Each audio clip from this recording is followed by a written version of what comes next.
Hey, yo, it's your boy Sam Duke, It's your man, Tell McHale. It's your boy Warren P. and you are listening or watching another great episode of You You You Good, good, good, Bruh? bruh? bruh? Yes, sir. Yes, sir. Thank Bam. you all for listening, watching, wherever you are. Before we get started, we're going to ask that you please like the YouTube page. It's You Good, Bruh Podcast. Go ahead and add Subscribe. us on. Yeah, subscribe, Subscribe. share, all that stuff. And add us on Instagram at You Good Bro Podcast. How are y'all doing today, fellas? I'm better than blessed. All right, all I'm do- right. I'm I'm trying to get doing into well, my brother. getting on. I'm doing all right. I'm doing all right. I'm waiting for you. I'm waiting for you. Me. I'm doing good, man. I'm doing good. For me, it's coming towards the end of the year, so I'm just kind of just getting ready for some rest, bro. I'm ready to slam my laptop closed and be off for some weeks and Mm. spend time with the fam. Hopefully You that won't know, be too triggering for our wives. uh, Hmm. you talk about us not doing nothing? Yeah. Yeah. Hey, you were walking by. Hold on, what you doing? Are you comfortable? Right. Are you Are resting? you resting? Nah, that is so wild, bro. Because I don't know about y'all wives, but my wife, when I tell you, she does not rest. Like Mm-mm. her resting time includes something that makes money. It makes my resting time look very crazy. Like I'm just Very being like, bad. it Very makes my resting time. I'm like, damn, like should I be going to get a couple $1,000 or something? right. Right. While I'm off or whatever. But You yeah, nah, already know. yeah. But no, that's hilarious. But yeah, that's what I'm gonna be doing, man. I wish that for all the guys listening, man. Fuck all that. Get your rest in, man. There's no rest for the weary, so we need to get it while we can. Yeah. Yeah. Get it while we can. Speak, Speaking of which, you know, Warren, I want you to go ahead and share your news with the show, man. Okay. We it's been a while since we've been on, so we try our Yeah. best to be transparent. So we Yeah. want to share. Uh, I uh, want to apologize to the viewers and listeners about why we haven't recorded in quite some time. Unfortunately, on September 23rd, my father passed away, and we didn't see it coming at all. He hid certain things from me. Um, Mm. so, you know, he transitioned. It took me a little minute to get myself back right in order to do the pod. I ain't going front. I had saw Sam at homecoming 5 days later. And I was like, man, I want a pod, but it's one of those things where when real life hits you, it's like, nah, let me take some time to recoup, heal, do the exactly. What did I tell you when you said that too? I said, "Well, you don't go so." yeah. Right. Get your ass out of I my was like, face. I was like, "What?" I'm just trying to Because make I sure you mean, okay, man. Are yeah, you okay? Like how can I help you? Come on yeah. now. I mean, the reason why though is because I wanted y'all to, feel me in my raw emotions, but at the same time, I learned a lesson last year. When people care about you and love you, give you advice, listen to them, when you're in a dark space, because sometimes, you feel you can do this and do that, and they recognize like, nah, bro, you ain't you right now. So Mm-mm. get back to being you. We gonna be here, the pod gonna be here, and then we'll rock it out together. So, That's real talk. I listened to his advice and listened to my wife's advice on other things dealing with that as well, and it put me in a much better space to whereas, I feel I'm in a great spot now. I'm glad to Man, have you back, bro. man, me Glad to too, be man. back. Not gonna lie. This is, as much as I appreciate you taking the time for yourself, I'm glad that we can reconvene, reconvene, get together and converse. And we do it outside of this, but Yeah. I'm just glad that you feel comfortable enough to bring it back to the Right. list. and to the viewers. That being said, man, it was interesting because we've talked about your father's passing, and and Mikkel and I, while you were grieving and going through what you were going through, we we were still trying to do the work of the pod, right? And we ended up doing an event called Bourbon and Brotherhood, and every time, this is the fourth time I think this event is taking place. Yeah.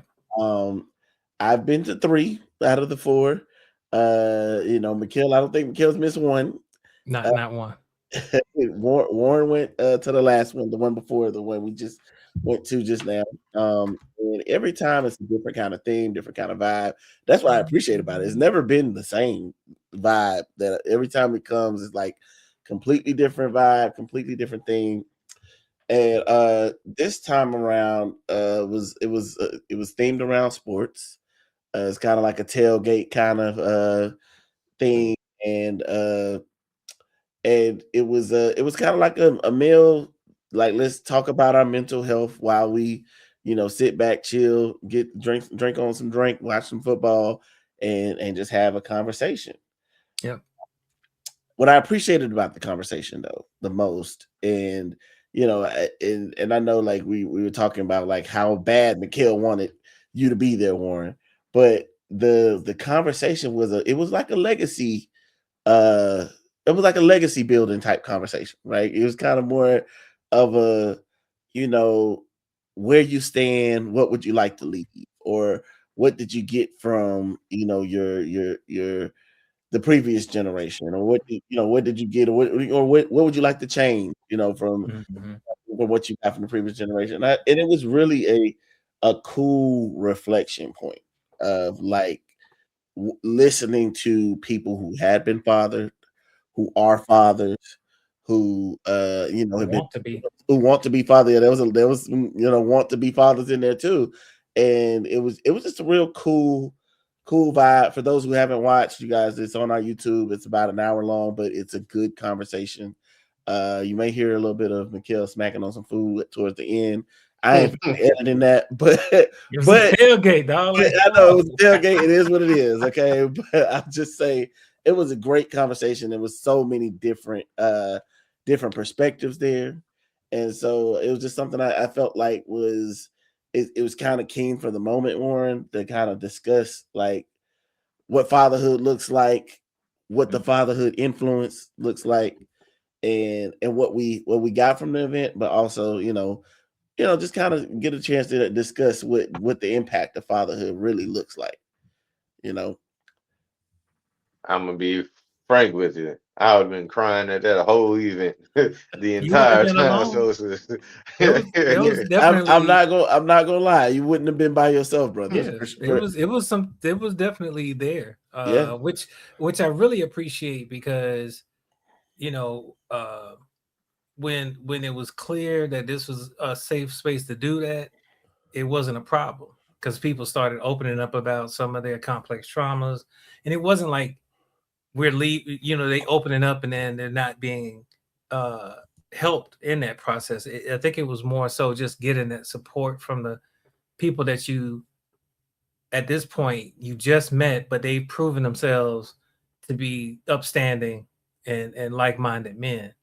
And I think that just being in that type of energy gave people the confidence to be 100% authentic. And sometimes it came out in tears. Um, and that's one of the things I really enjoyed about it more than anything. It was just seeing us be able to take off the superhero uniform and just be men, um, human beings, and that I think that would have been well received. I You was you definitely wouldn't have felt weird. No, not at all. I mean, even being in the space, because there were guys that had experienced losing their fathers, right? And so, Mm. I think one guy off the rip was like, "Yeah, I lost my mom and my father and my grandma in Yeah. 1 year," After he and bought a house. Yep. after he bought a house, and he was just, kind of talking about, the heaviness of it all, and and also the lessons learned and the things that he, wish he would have said more. And that just kind of really, it really, like you said, there was a moment really at first, people kind of, uneasy. These people, these all strangers, but within maybe like 10 minutes, the veil was lifted. The brothers have decided, you know what, we're gonna talk, we're gonna be real, Mm-hmm. and we're going to, express what it is that, fatherhood meant to us, and also just kind of talk about the lessons learned, right? Um, with that being said, man, I'm trying to think about some of the most impactful moments of the most I guess the parts of the conversations that I was like, you know what, that was, you know, that was a huge deal. You know what I'm saying? And I think that uh it's when you start thinking about parenting and what you get from a parent, it it's it's always interesting that the conversation always start in a space of lack, right? Like, because they talk about Mm-hmm. the old generation, right?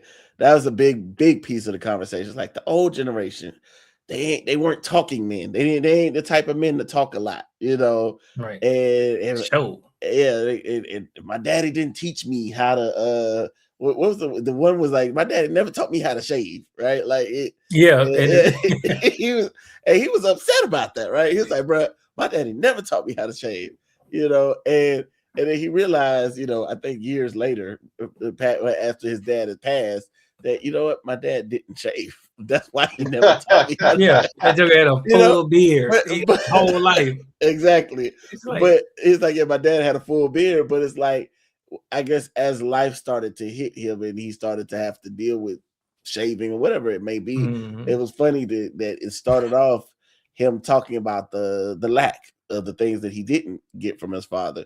But then when you start to kind of peel back the layers of what the manhood looked like back then, and what it looked like for his father to love on him, because we right, talked about that too, like uh with the yeah, he probably didn't say it, but this is how he said it, Yeah. this is how he went about saying I love you, because one guy was saying, he never said I love you. It wasn't until his grandma was on her deathbed that it was like, a bunch of I love yous going on. right. But we talked about that aspect, just kind of, there was one guy, he was making it clear, like, yeah, now, my homeboys come over, my kids see me tell my homeboys I love them.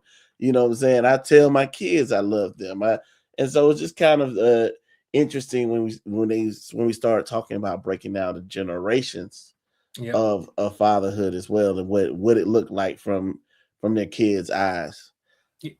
I felt like there was a point where, like you said, it was initially we were talking about the deficits, and then it was that moment where it was some grace integrated into the conversation where it was just like, well, they didn't know how to do all the stuff that we know how to do today. Like they didn't have the language to even talk about, emotional intelligence. Like it wasn't even part of their vernacular.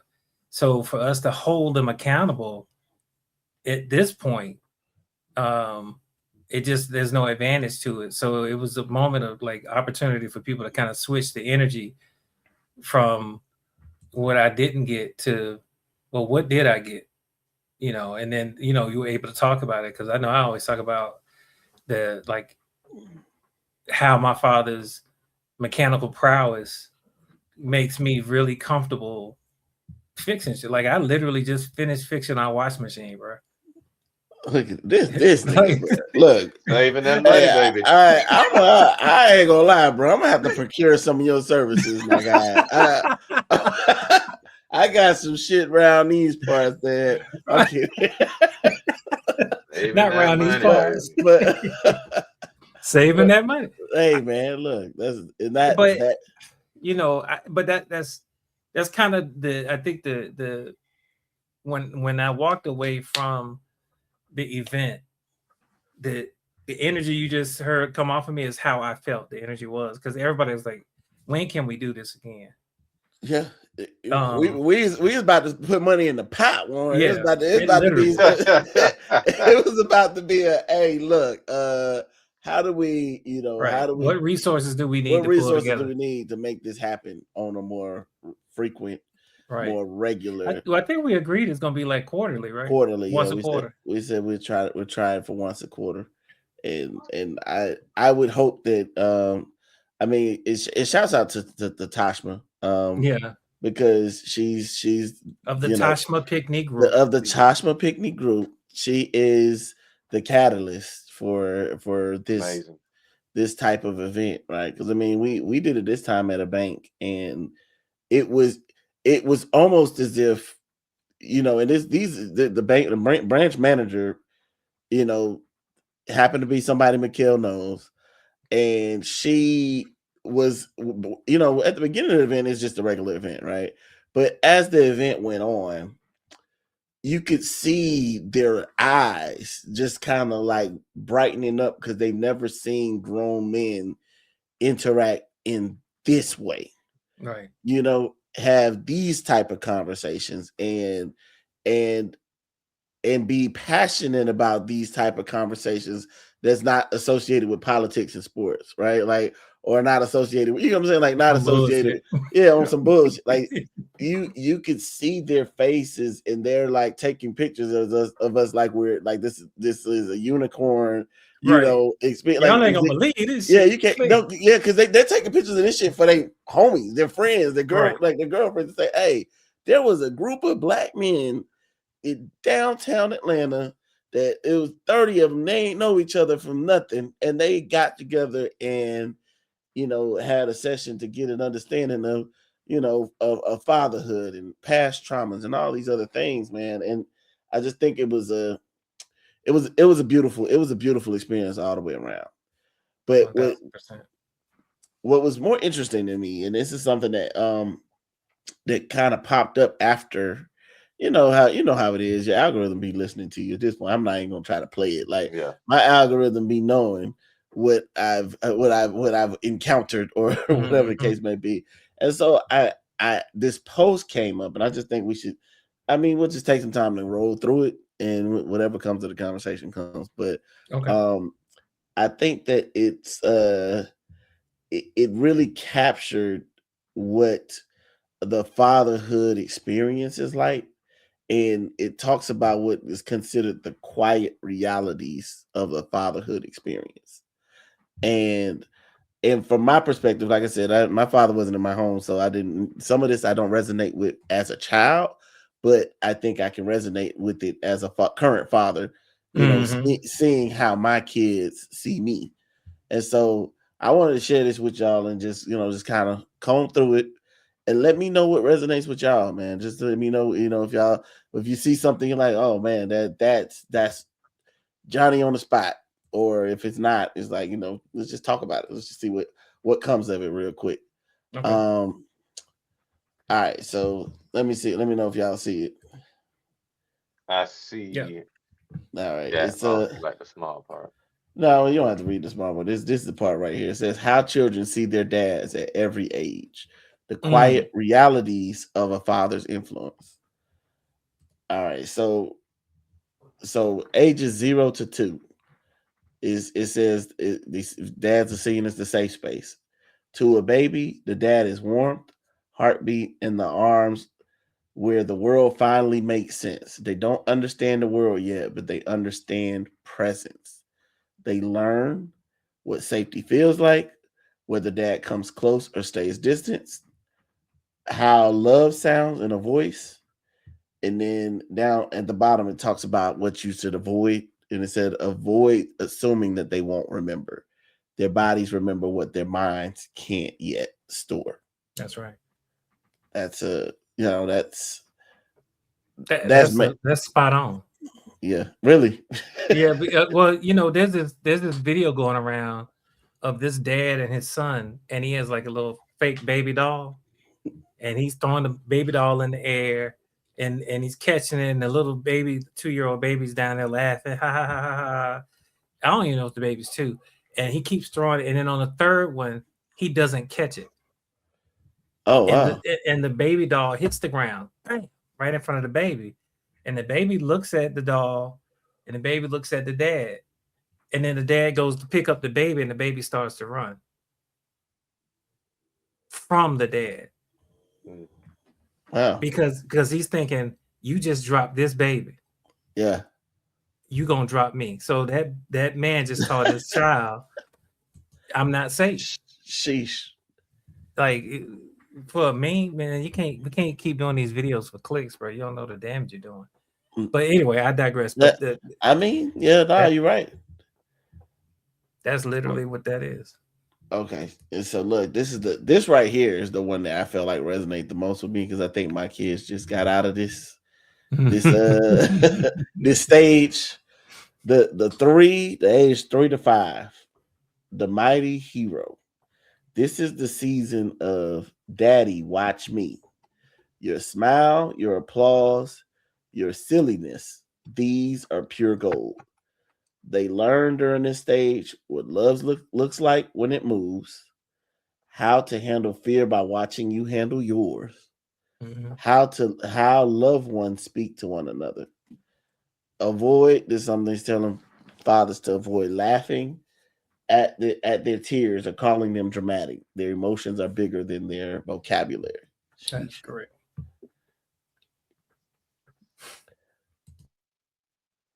That's that's a real one. Uh, I will say this, and I may not have an anecdote for every slide, but um, when children are at this stage, we're talking about them learning how to argue. If they, people like, I don't like to argue in front of my kids, and it's not the arguing in front of your kids that is the concern. The question is how you argue. Like, is it a violent language, or is it reasonable and it's just some tension? Because at the end of the day, you don't want to just have them think everything is hunky dory when it's not. Like you want to teach them you can have conflict, but you have to have resolution. And I think that that's one of the key things. So like like between ages of 3 and 5, if the mom and dad is really huggy, kissy, lovey, that's positive because the kid will understand the dynamic there and they'll associate love with their parents. But if they see them fighting, then they're gonna associate anxiety with their parents. I can't help but like think about when you were a kid in that watch me phase. You know what I'm saying? Like I Mhm. can't help but think about that in the reverse. And I never really got an opportunity to do that. And so it's a kind of a you know, I'm starting to think about what comes with the lack of that. Like not Um, being, you know. high anxiety, the same thing that can come with it being present, because Mhm. like I said, it's not so much the conflicts, it's the temperature of the conflict. I So got you. for me, I don't remember ages 3 to 5. I have core memories. Like, Yeah. I Yeah. remember being in a tornado. I remember the first Christmas that I recognized the Christmas tree. Mm. Um, that kind of stuff. But what I also remember is, was there any anxiety? Was I always afraid? Or Got did you. I feel comfortable? That's something you can kind of reflect on and be like, I was always a boisterous child. Like I wasn't afraid. My sister and I, we would put on performances for my dad, mom, and their friends where they had the house parties with the records. So we put on the wig and act like James Brown, that kind of crazy stuff. But You'll be do that you little know, dance. yeah, do the Yeah. dance. Go ahead, go ahead. And so that's the stuff you tend to remember. But how you feel, or how you were treated during this period of time, Hmm. it'll come out as in your adulthood. And I had high anxiety. Really? Yeah. Oh God. Yeah. Bro. I was an introvert. Um, because it's like I just gave my dad praise, so I don't want to kind of come behind that. But it was just the I wasn't able to watch him in a state of fear, like the slide says, because whenever he would have an opportunity to be afraid, he's drunk. Mm, Forgive how I'm saying it, but got you. No, that makes sense. and so you can't drink when you're a baby or a teenager. Well, you try, or you get introduced to the idea of it. And I drank early, um, just trying to push along, man. No, I see that. That makes sense. So, what about this stage right here? The example, Mm, age 6 through 9. Now they listen with their eyes.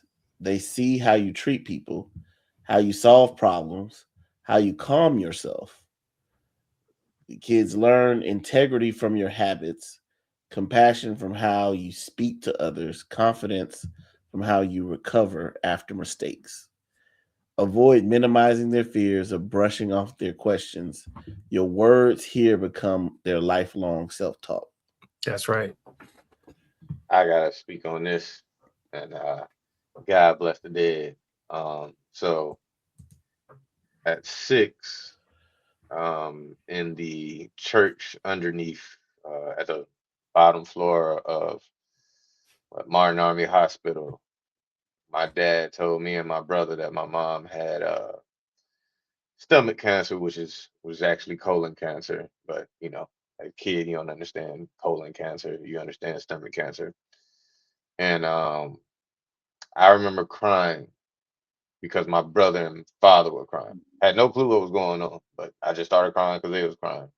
Mm, Um, but I saw my dad be by my mother's side throughout the entire process. She passed when I was 8. Like every visit, every checkup, whatever needed to be done, my dad like supported and fought with her until, I don't think he ever believed she was going to pass until she actually passed. Like even when it was at its worst, like my dad believed she would overcome. I mean, yeah, they put affairs in order and stuff like that, but they had very high Christian faith. Um, but that I didn't understand how it affected me until later on in life. Like a lot of people will say about my character, about being loyal, not giving up, willing to fight for, friends and loved ones, willing to mm, do whatever it takes, you know, being there for them in their darkest moments, being a voice that they can talk to or just, vent, get guidance from. And, I in my mind, I'm thinking, this is just what a man is supposed to do for his friends and family and loved ones. And never realized where I got it from until, I say a couple years ago, realizing, my dad did that for my mom.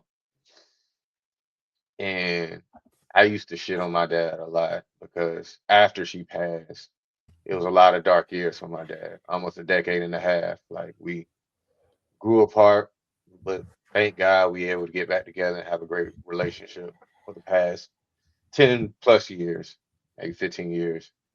Um, but it was just seeing him and seeing what it's like when, niggas say, "Oh man, I got you. I'm gonna be there for you," this and that. I think about, when Adrian passed, another God bless the dead, me and him had a real life conversation about being for each other's families, being there for each other's families. If anything would have happened to us, I told him to, look out for Whitney. He told me to look out for Courtney and his kids. And you say that not thinking, oh, you got enough 40 years. He passed a couple months later. mm. And I remember when he passed, that day we pulled up to Courtney's crib. I would have me replaying that conversation, me seeing his daughter for the first time since he passed. You get the PTSD from, thinking about yourself as a child losing your parent and being there. And man, it was probably one of the toughest things that I've ever done in my life because you reliving. the darkest pain in your life. But at the same time, it was in me to whereas I'm going to be there for her because he asked me to be. And like shit, you've seen what this looks like. This is what you're supposed to do as a man.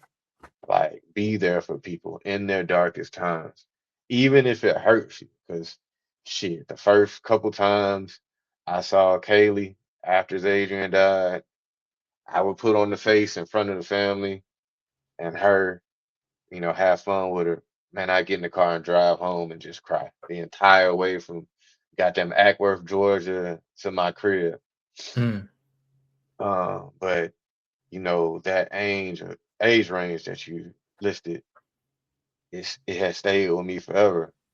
Like I had people hit me up, be there for me, fight for me, as I was going through my shit, and my state of depression. Like it will maybe say that for another day, but like how difficult it was to get to where I am now, like to be on the other side of joy and peace and happiness again.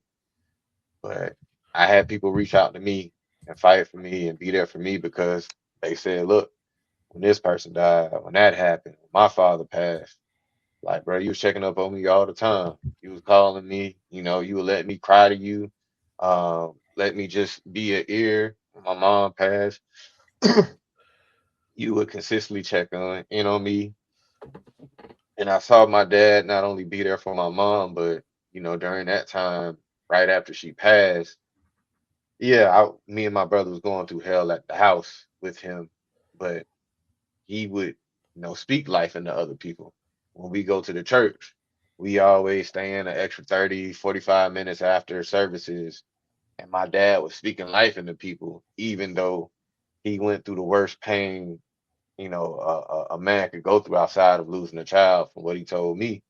Yeah. And speaking life into a situation when, he was heartbroken, when he was hurt.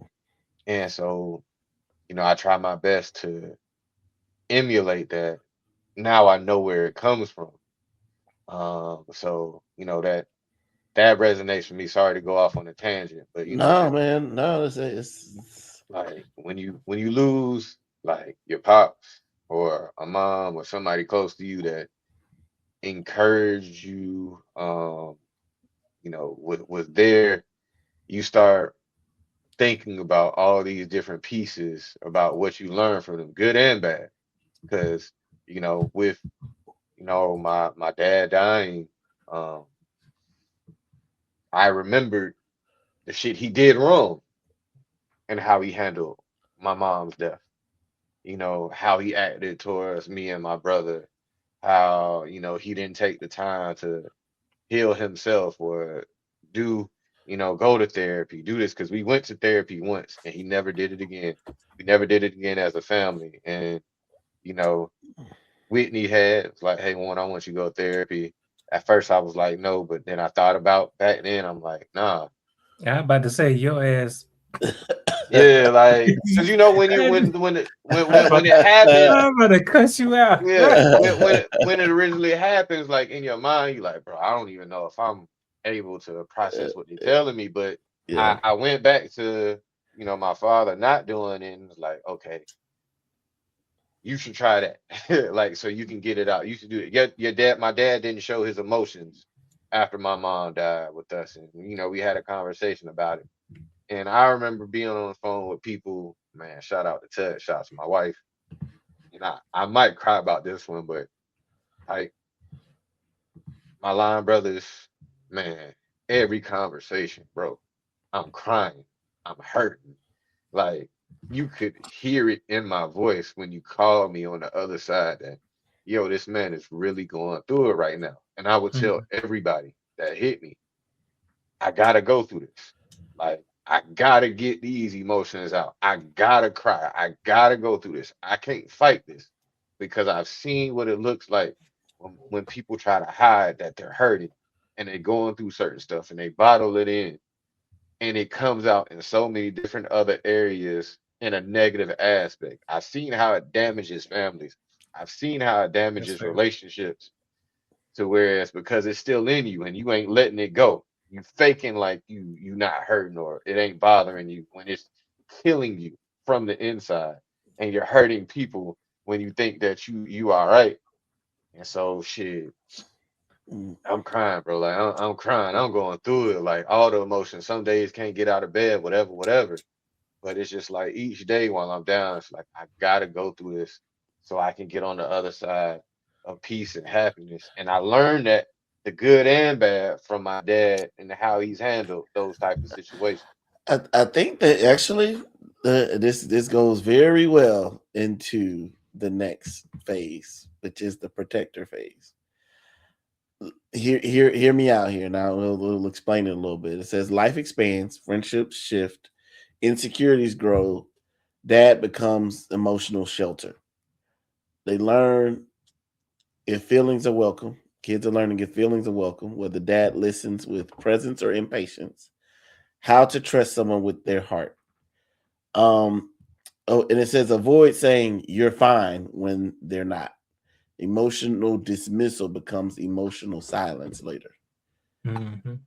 And I mean that protector piece is a piece sometimes I think that dads, it's a I feel like it's a default, like it's a default setting when things are going on. You feel like you know what, I have to, because I'm the emotional shelter. I can't deal with my emotions. You know what I'm saying? Because I'm supposed to be the shelter for Warren and his brother and whatever the case may be. I can't show them the cracks in my armor. You know what I'm saying? Yeah. And then it leaks out, into other spaces, right? You start you're gonna bleed. You know what I'm saying? You're gonna bleed, and you end up bleeding on people that didn't cut you, right? That's was one of the things you hear all the time, like you bleeding on people that didn't cut you because you haven't worked on healing your wounds. Mm-mm. And what you're saying, Warren, is it's just it's a learning process one way or the other. That's Yeah. the beauty of watching a parent, bro. Like and I think that's what kind of came out in our conversations during Bourbon and Brotherhood a little bit. Is like, yeah, my dad was, he was stone cold, when it came to this. But it's like, but at the same time, he was, that he acted this way, and like you're able to see both sides. Mm-hmm. You learn from the bad, you learn from the good, and I think that's the beauty of the experience, right? Like you get to actually experience a human being, Yeah. you know, even though as a kid you see them as Superhero. superhero, you see them as more than human. But the as you get older, actually somebody said, I saw this somewhere. I was like, yo, somebody said watching your father is a time capsule. And once again, it's not something that it's not something that I can directly say I've experienced, but as I get older, you start to understand more, because it's like it getting them little nuggets. You're like, oh, that's why he was like that. That's why he handled it this way. That's why, and so I just think it was like in different phases of life, you realize why, even if you don't agree, you'll understand and be able to make decisions and pivot based on understanding, because a Mm-hmm. lot of times we just don't understand for long periods of time when we're looking at our parents from childhood up into adulthood. I mean, I'm that, gonna say this. Oh, go ahead, no, I Joe. was just gonna say it's also the fact that from age 0 to 12, your whole world is your family, and so you're looking at your parents, but you're there, and like we take kids to Disney World, they experience. I want to go ride the roller coaster, but as soon as it's over, they run right back to you. They don't. It's not like a. They're not experiencing the world wholly, so they still need to see you to figure out what's the appropriate reaction or response to the stimulus in the world. So when your dad is being, stoic, um, I mean, there's a time in our history where if you showed any sense of connection, because that's what we're talking about, emotional connection, the people would take advantage of that. They would use it against you. So we presented in a stoic way that made them think we didn't care about anything. Because if they could figure out what you cared about, they can get you. And so that's part of it. Like there's a cultural aspect of it that goes to survival that we had to do. And I think that, you know, that's why we never had the language or had the awareness to some degree what was healthy and not healthy. So I think at the end of the day, our dads did what they knew how to do. Was it enough for what we needed? Well, I mean, we here. You know, Yeah. we made it. And I was just gonna say real quick to add on to that. One of the real conversation I had with my pop when we was on great terms again. I asked him because it always bothered me after my mom had died. I was like, man, I grew up feeling like you ain't care about mom because I never seen you cry about her. And he looked me in my eyes and was like, man, they taught me I wasn't supposed to cry in front of you. He's like, man, I see you cry, your brother cry, and they told me, I have to stand strong. But he was like, man, when I see y'all cry, I go to the car, drive off, and just be bawling because that's what they taught me I was supposed to do. Mm-hmm. So in my mind, I'm doing what I was I'm raised to supposed to, do. yeah. It's just Yeah. like, so what scale are we grading a man on when it comes to like being a great, good father? Who's That's right. teaching, this person, that person. And, what may work for one kid may not work for the other child. Yeah, because honestly, that slide, Sam, that you showed, even calling it the protector is really subjective because what I think protection is may not be what Warren think protection is, may not be That's what true. you think it Yeah, is. yeah, it's different. It's different, and Yeah, I think that um, if we want to have a sustainable society, there has to be a standard in which we operate from. This this whole I don't know. I'm trying not to go down this rabbit hole, but the way that we are presenting being men, specifically in this country, I think has proven um, doing it hodgepodge ain't gonna it's just not gonna do it. Doing Because what? doing this, like the What- whole I, I think what you are you trying to say that there needs to be a clear standard of what it means to be good fathers, yeah, like instead of just like this whole winging it and everything. red pill stuff. Yeah, Like yeah, like it's just exactly. It's like this. Here's the list of good men. This is what a good man is. Like a good man is what his family need. You hey, know, Yeah, you get what I'm saying? Like I get what you're saying. What you're saying is that's it. The nuance.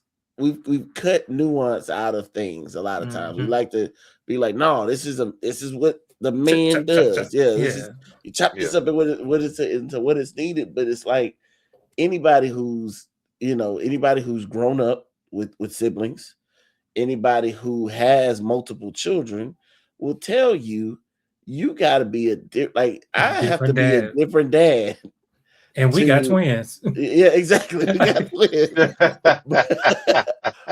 but but I have to be a different dad, and my mom had to be a different mom. You know what I'm saying? To Mm-hmm. each, to each of our siblings, and so it does mean that we have to start looking at it a little deeper and stop looking at it like it's and I guess I think that's where you're coming at when you're saying the protector piece is like we got to be careful what we protecting, Right. yeah. and how are we protecting, and what does that look like, and Definitely.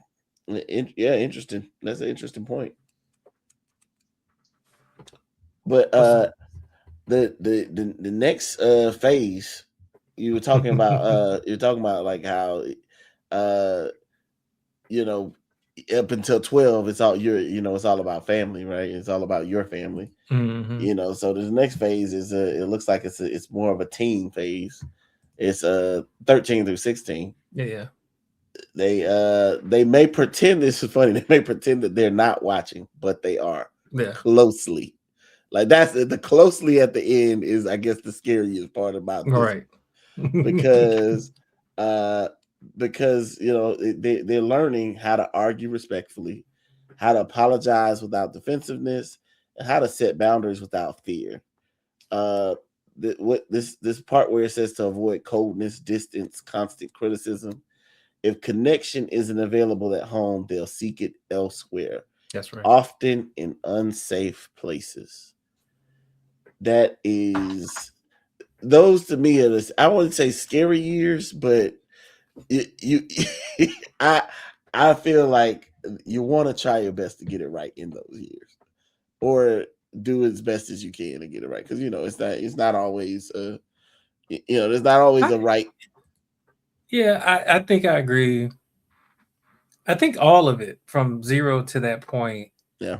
is it's a foundation. Um, and if you like, for example, if anybody's listening and you're a new parent, I really recommend you get a book on lifespan development. Um, Oh, just to kind of 100%. yeah, just so that they can kind of understand what you're gonna experience, so that you won't think is something wrong with my child. Because I had a client the other day, and they were talking about what their son was going through. Yeah, yeah, he's like 12 years old, and I said, "Yeah, so has he done this yet? And has he done that?" And she looked at me. She said, "Yeah, he did exactly that." I said, "Yeah, that's regular. That's normal. It's called." And I was like, I explained lifespan development, but what he's thinking, what he's testing, and she was just like, and I said, "Yeah, my kids did the same thing." And she was like, "Oh my god, I was about to get him into therapy." And this, I said, "Wow." I said, "You don't remember being 12?" And she was like, "Well, yeah, but I was a girl. I thought it was different for boys." I was like, "Not at that age." Nah. It's like, it's pretty that much. that I think that's what's probably, hopefully that saves me, man. The fact that I remember very vividly being those ages. Right. I I always say, like, man, that when that time comes, I'm gonna be ready. But I'm gonna tell you, it's funny though, that part about them watching you Closely, closely. closely. By the way, That closely. is the God. I mean, Jesus Christ, they so nosy too. Yeah, no, It's they like want to know all, hella nosy. bruh. Even the other day, bruh, I was like, I don't know. My daughter's like, so who you texting? I was like, Yeah, a friend. and don't You let something know, come in the mail. it's like so. Who? What friend? Gave him the name. It's like, what are y'all talking about? I was like, yo, can you get out of my Yeah. like? And she's literally sitting over my shoulder watching what I'm Yeah, like sending, and it's not like it's anything that's inappropriate, something that's right. really, but it's like, yo, you really into this? Like, you really are trying to figure out, who? But that's a part of the process, and I think that it's, as much as it speaks to their curiosity, it also speaks to them trying to understand if you Understand the world. are. I think they trying to understand if you are who you say you are. Right. You know, Well, a it's part that of it. I will high five that to a point, but I'll take it a step further. I don't know if you noticed that they go through your toiletries. They go through your stuff in the bathroom, Yeah, even though they got their own bathroom and got their bruh. own stuff. They're in your stuff, Yeah, like, because that's part of the discovery. It's part of the understanding. Well, I got this hair product, but daddy or mommy has this hair product. So maybe when I get this hair product, I'm grown. yeah, Like, is that those are they're at a stage of life where identity becomes uh the requirement. Like, who am I? You yeah, know what I mean? I know who I belong to. That's what the first 12 years was about. Now it's about who am I to the Yeah. world, and it's actually funny to me now. I mean, I don't. If I wasn't a therapist, I probably wouldn't be laughing about it. I but probably but wouldn't even know what to look for. but because you were like, you're in a space where you kind of a step, not a step ahead, but you know it's coming, right? Right. Like you know it's coming, so it's like now it's like they did it. Yeah. Here they Check. are. Yep, There it goes. this I is a part I of their development. I want to say in that age, watching my father was how I learned. Well, when I determined like what my character traits would be when dealing with women, because during that time frame, I saw him do things he shouldn't have done, and I saw women do things to him that they shouldn't have done. Lies, manipulation, stuff like that. Um, and I told myself, I'm never gonna be that. Like any chick that deal with me, gonna deal with me. She's gonna know Either what she's you dealing fuck with. with me or you don't. Mm. And I know to the first podcast, going back to the first podcast going about the life of a reformed no, when they asked at the end, like, hey, do you feel bad about, how you move? No. Like I gave everybody a choice, showed them, hey, this is who Warren Pettis is. Mm. If you chose to keep fucking with me, hey, it is what it is. If you chose not to, it is what it is. I'm not looking at you no different because I saw the hurt. I saw the pain that my dad went through, that the women went through, and my dad would be on this bullshit during that time. Mind you, hey, not at this age, I don't judge him as much because you just lost the love of your life. You're trying to figure out new different things. Nobody ever taught you how to properly love. My mom was the one that taught him, like, hey, this is what a man's supposed to do in a relationship or in a marriage. Like he told me this, like, hey, your mom taught me how to be a good husband, how to be a good boyfriend, all that. Like I Mm. struggled at first. Uh, So it's like, but this is me figuring that out later on in life. At that age, that, 13 to 16, I'm just sitting back and watching, like, nah, I ain't doing that. I ain't doing that. I ain't finna let no woman play me like she played my dad. Like nobody's gonna talk to me any certain way, and I'm not going to talk to a woman any type of way either. Like Mm. respect well, gonna be the foundation. that's nice to hear. However, life is life. Have you ever? Because I mean, I used to say stuff like that too, but then you still kind of fall into those spaces where, because the thing about it is, life's still gonna happen, right? You still Yeah. okay. y- When you come across that, oh, I'm not gonna let no girl break my heart, but then the girl breaks your heart. Like, how does that? Oh, You know what I'm saying? It's like the it it was never like heartbreak. I always knew heartbreak was a part of the game, but it yeah, was how you move. Like, yeah, hey, you know, I've always felt a man can do everything right, or a woman can do everything right, and it still not work out.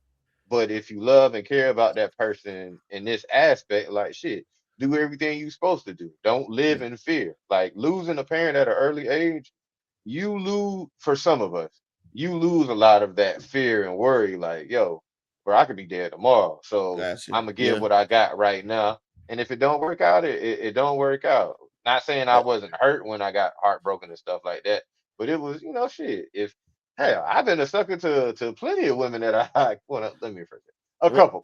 Let me rephrase that. Maybe three. hey man, look, hey, it is I what want it to is. get yeah. Funny though. I think that you've kind of stepped into the last slide, slide about all of this is the model of adulthood. 17 to 20, stepping into Mm. independence, but still measuring themselves up against you. So when you talk about like, I watch my dad, what he had going on, what I don't like, it's kind of interesting that you said that they learn whether a man can be strong and gentle, how to handle failure, how to love without conditions. Mm. Uh, avoid trying to control their life. Guidance works, pressure breaks. So there's that. Interesting stuff. I think the this is it put a little note at the end. Your child never needed a flawless father, just a present one who Woo. tries, reflects, apologizes, and grows. Your Yeah. quiet efforts becomes their lifelong safety. Mm. That's what really got me to kind of saying, you know what, I gotta bring this on, and you know, I mean, that shit. I mean, that literally is everything that we could possibly say about what's a healthy father in a child's life. Like what I was saying, we needed an archetype, something that can handle all the nuances of being a dad. exactly. That's really what that slide is saying. Like it's